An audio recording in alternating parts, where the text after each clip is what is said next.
Safer Places is 208 pages of what the hell is happening.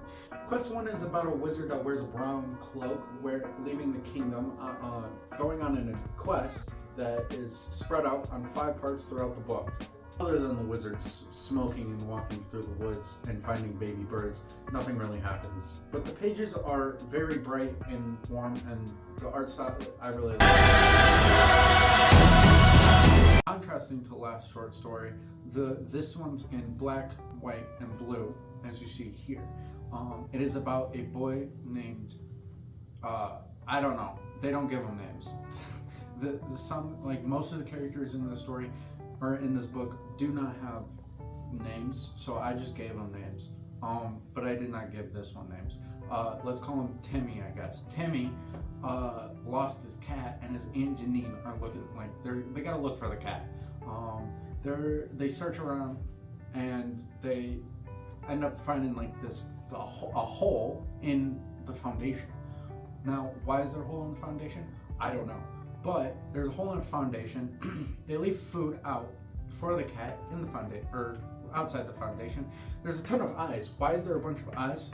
Don't know. Why is there so many critters? They go to bed. The kid wakes up, goes into the foundation, and then he ends up into this stairwell that leads to a room that is full of his old furniture that he remembers throughout his past. Old carpets, old wardrobes, couches, and he finds his cat down there. And his cat starts talking to him and explaining that what's going on. As you see here, they're talking about his shirt that he got, but he can't bring it back to I would assume the overworld. I'm gonna call it the overworld. And so the kid's looking around, then he gets bored, and then he calls it a day, goes up. They wake up, kind of. I don't know if they're waking up or they're just going back, but they go back up the stairs, and then he lays down and goes back. It's kind of confusing. I don't know if he was, because the cat says that he's dreaming, kind of dreaming, but he doesn't seem like he's dreaming because he went through a hole. But it's not. It's kind of confusing. But that's in the basement. Wonders of the Lost City is a very short story. It's only 2 pages. Not the shortest story, by the way. The shortest one is only 1 page, but it's 2 pages. It's about these 2 adventurers. They're very laid back. They seem to be so far in the future that they don't even care that they're coming across a lost city. It looks very Sahara, deserty, very tropical. Looks like Fast and Furious would drive through there in one of their missions. So it's pretty cool, and they're just looking around. They look around for 30 minutes, and then they decide that it's boring, and then they dip. The next one, Country Lanes, is also in black and white, but different from the first one because it's one of the characters, his shirt is bright yellow. So the story is about a gay couple. They're sitting on the couch watching TV before bed, and the main character, he wants to watch another episode of Yellow. I'm gonna call him Yellow Shirt. And I'm gonna call the other one, the main character, Danny. Because they don't give each other names. So Danny wants to watch another episode. Yellow Shirt wants to go to bed because he got work tomorrow. But Danny can't go to sleep, so Yellow Shirt's download this app, it'll help you go to sleep. It's one of those apps that tells you to breathe and imagine this and whatnot. So Danny downloads the app, they kiss goodnight, Danny slowly falls asleep, and then he kind of goes into this abyss. Going through the exercises of breathing and imagining stuff, he sees, while asleep, he sees some horses and whatnot, and then he wakes up and then makes coffee with his boyfriend and basically repeats the whole thing the next night, but at his own house. And then this app shows up in 2 other stories at the end, which I don't like those stories, so I'm not going to talk about them.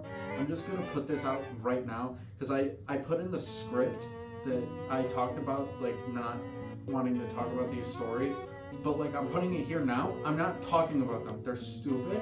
They're basically just about this app, and they're right at the end. So I don't know why. It makes me mad. I'm probably not going to have this end the video, but I hate those stories. Kit Anderson, I'm coming after you for those stories. I really hate those stories. So, quest 2, we're back to this wizard with a cloak. He's walking around, smoking in the woods, just waltzing around, having a good old time, like old people do. He's kind of surrounded in this like orange fog. I don't know what the orange fog is. It's kind of like but it just disappears at some point in the. I don't know. I don't know what the art is about. I don't know what it means, but he's just waltzing around. At the end of the story quest, there's 12 pictures here. They're depicting like a village starting and then a kingdom rising and then falling. So that's pretty cool. That seems to happen in quests, like at the end of stories of quests. Because there's 5 of them, I'm pretty sure.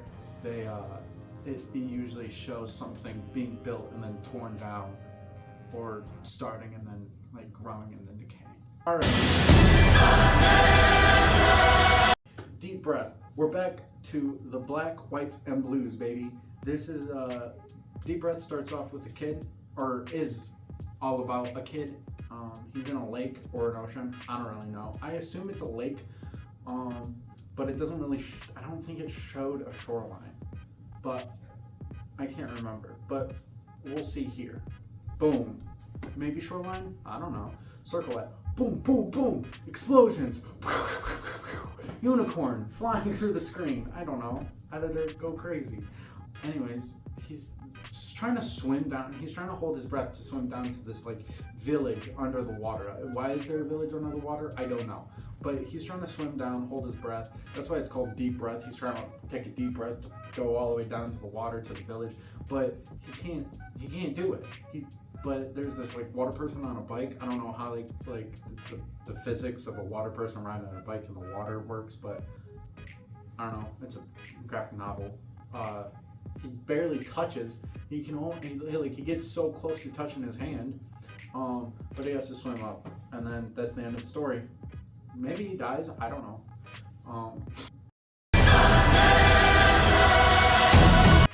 Lookout Station is about this guy.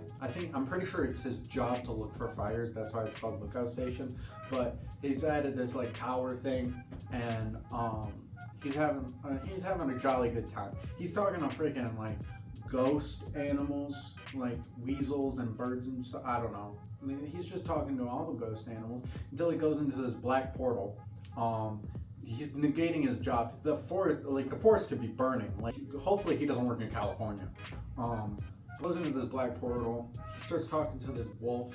And then he gets real sad. Then he goes back and then imagines that he's in Mars. I don't know why he's imagining he's in Mars. He's a fire lookout. What does that have to do with being on Mars? I don't know. Next story. Morning is 4 pictures. It's only 4 pictures with a few words underneath, but it's a house, and it's just the brightness going up.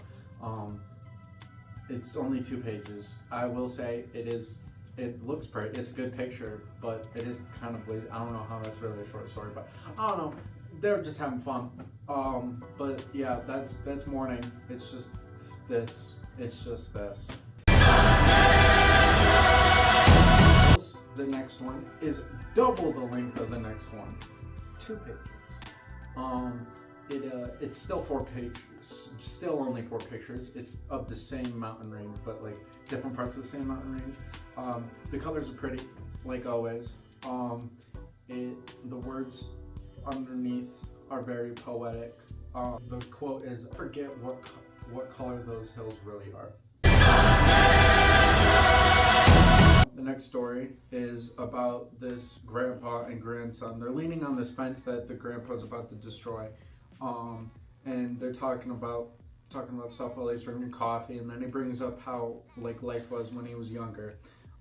But then the grandpa gets to work. He puts on his gloves and he starts taking down the fence. He moves some rocks. I don't really know what the rocks were for, but he starts moving rocks, taking down the fence, and then he lets it open to nature because he really likes nature, I guess. And then he's looking at his field, his blank open field. I'm having fun making up all these names for these characters. So this guy, Tommy, I'm gonna name him. He's walking to his desk. He sits down. He's he picks out a new wallpaper, and starts listening to music.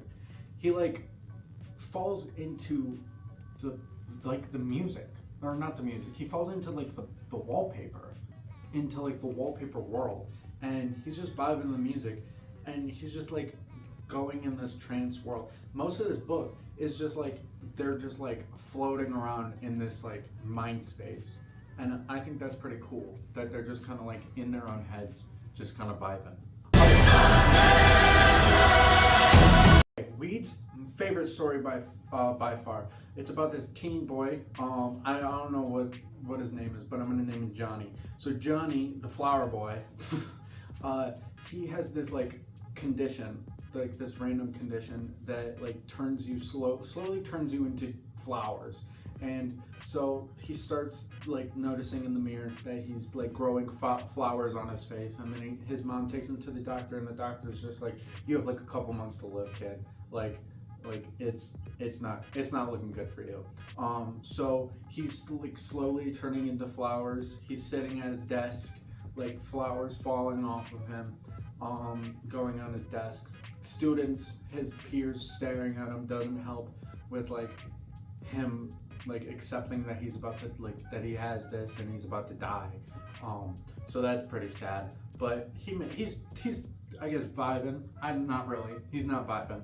He's not just chilling. So he's losing flowers, and he has to accept that he's about to die. His mom's kind of on his case. He doesn't really want to think about it, but he's like constantly has to think about it because the flowers are just like shedding off of him. So he's constantly being reminded of like his disease and that he's about to die.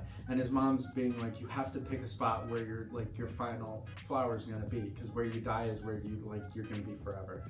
And so she's like, oh, I want you in the backyard. I want you from like myself. Oh, let's like put it here. Let's put it there.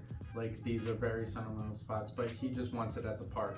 And he's kind of arguing with her and whatnot. But eventually, when time comes, he just goes to the park and dies and turns into a pile of flowers. And it's really like poetic and sad and whatnot.